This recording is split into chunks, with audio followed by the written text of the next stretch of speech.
Donc, je suis Emmanuelle Volt, je travaille à la direction du cycle de l'eau de Tours Métropole Val-de-Loire.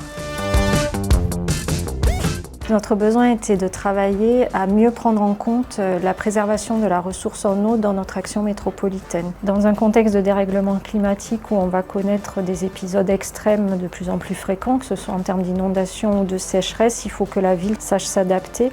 Donc pour ça, il faut qu'on apprenne à laisser l'eau de pluie sur notre territoire. Donc qu'on construise un gymnase, qu'on refasse une route, qu'on développe un espace vert ou une place publique, on est acteur de la préservation de la ressource en eau. Toutes ces directions porteuses de projets, ce ne sont pas des techniciens de l'eau, pour autant ils doivent être sensibilisés au sujet. On avait besoin d'être accompagnés pour passer de la volonté, de l'idée de faire, de la sensibilisation à l'action.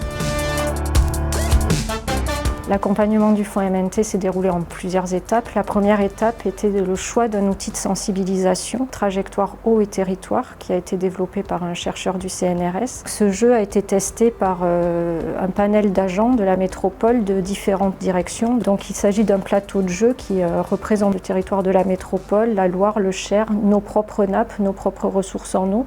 Donc à travers d'un jeu, les agents arrivent à acquérir des connaissances locales, à maîtriser un petit peu ce qu'ils peuvent faire pour agir pour la préservation de la ressource en eau. La deuxième étape de cet accompagnement, ça a été de définir une ambition stratégique claire de la métropole sur la préservation de la ressource en eau, de dérouler des objectifs opérationnels. On a travaillé sur 2 ateliers, un atelier qui regroupait les directeurs, la direction générale pour fixer les ambitions stratégiques, et le même panel d'agents a travaillé à décliner cette ambition en actions opérationnelles et en actions concrètes. La troisième étape d'accompagnement du fonds MNT a été de créer un annuaire de l'eau pour tous les agents de la métropole, dès qu'ils se posent une question sur l'eau, de savoir auprès de qui aller chercher la réponse.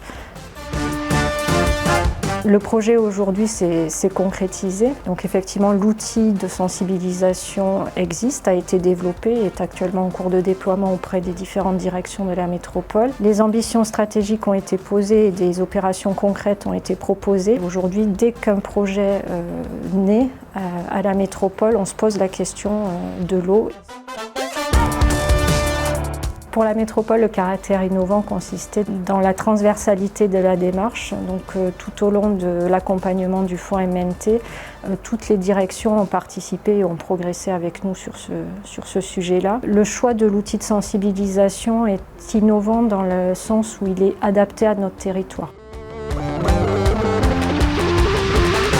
Ce projet est complètement duplicable à d'autres collectivités, d'autres structures, qu'elles soient petites, moyennes ou des très grosses structures, dès lors qu'elles traitent du sujet de l'eau, qu'elles ont pour mission la gestion du cycle de l'eau et qu'elles souhaitent préserver la ressource en eau.